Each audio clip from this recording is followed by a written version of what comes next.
Kaya napigilan ng isang fan ang magsalita sa binitawang salita nito ng isang fan ng BINI mula sa Estel Pablo or 18 official community.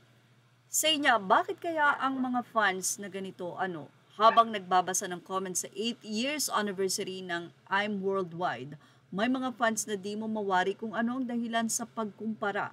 Ano kayang napapala nila sa ganitong comment nila? Narito po ang sinabi ng nasabing netizen na yan.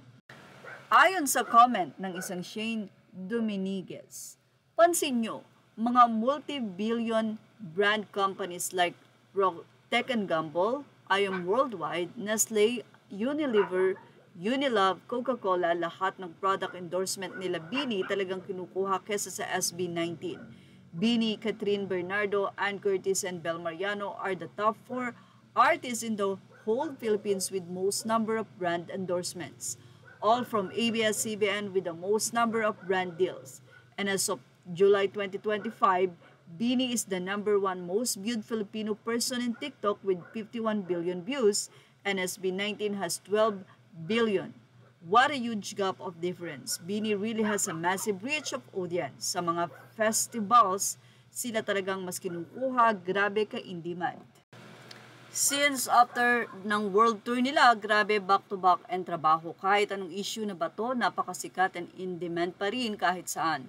Yung SB19, 7 years na pero ni isang member hindi man lang makapag 1 million followers. BINI sold 62,000 pieces of world tour tickets and SB with 30,000 pieces, making BINI the most attended world tour concert in P-pop history. Each members also is the most followed P-pop in Instagram, TikTok, and Twitter. Kaya grabe yung demand sa kanila because of the reach of audience. Ultimate dream goal pa naman ng SB ang Coachella, pero mas malaki kasi ang engagements and impact ng BINI, kaya ligwak ang SB, kaya they chose BINI 100%.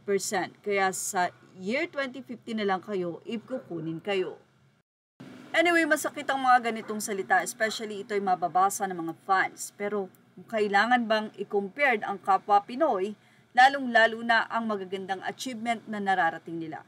Pero syempre, basahin natin ang mga naging komento ng 18 or mga SB19 fan.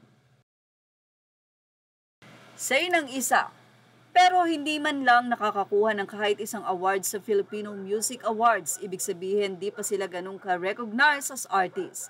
Nandyan nga na madaming brands, events, pero yung pagka-artistry nila nasa ang level na. Are they producing and writing their own song? Or may solo career na ba each members? Nakapag-produce na ba sila ng solo songs? Wala pa ba? Kaya huwag niyo muna silang kinukumpara sa SB19. SB19 producing, writing their own songs. They have solo album songs or self-managed means they have their own company, period. Samantala, narito naman ang ilang pang sinabi ng mga fans.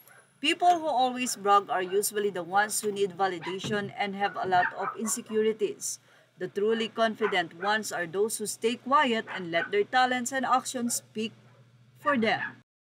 Tila hindi naman natiis ng isa na magtaray. Narito ang kanyang naging say. Mukha kasing pera ang abayas, lalo na ang management ng BINI. Ayan, kaka-focus nyo sa most followed, viewed at streams yung performance ng BINI nyo, sana mag-upgrade din. Speaking of world tour, may kulang ka sa sinabi mo. Shane, dapat flop world tour yan. Also for sold out tickets siguro hanggang 30,000 lang. Alam mo ang bilangin kaya mo nasasabi yan at na-stop na. Pagbilang mo doon, pakicheck na lang ng maayos. Lastly, yung Coachella, kilala namin SB at tiwala kami sa mga desisyon nila. Hindi basta-basta magdidesisyon yan na para masabi lang na sikat sila. Kapag kayo, brooms at idolettes na babash, sasabihin nyo paano P-pop price kung nang babash ng ibang group. Well, kayo nagsisimula niyan. Tapos kapag pumalag kami, pa-victim na naman kayo. Kami na naman ang masama at kayo ang mabuti. Highs, good luck sa idolettes nyo, Coachella next year, mabait pa ko niyan. Anyway, there's no need to compare. Napakalaki po ng difference dahil ang BINI ay babae habang ang SB19 ay lalaki. Ang SB19 ay self-managed. Wala pong may hawak sa kanilang ahensya, habang ang BINI naman ay may hawak-hawak na malaking ahensya. Kaya there's a big difference dahil ang SB19 ay talagang nagpursige sa sarili nilang sikap. at ang kanilang mga kanta ay base sa kanilang mga naging eksperyensya. Kaya naman tago sa puso at lahat ng kanilang kanta ay nakaka-relate sa bawat masang Pilipino. Anyway, sana po ay wag nang magkaroon ng anumang tensyon sa nasabi nga pong update na ito. Ibinahagi lang natin upang kahit papano ay maipagtanggol ng bawat isang kanilang sarili. Pero ganun pa man, dapat ay magsuportahan sa nasabi nga pong parehong lahi na ngayon ay nakikilala na sa larangan ng musika.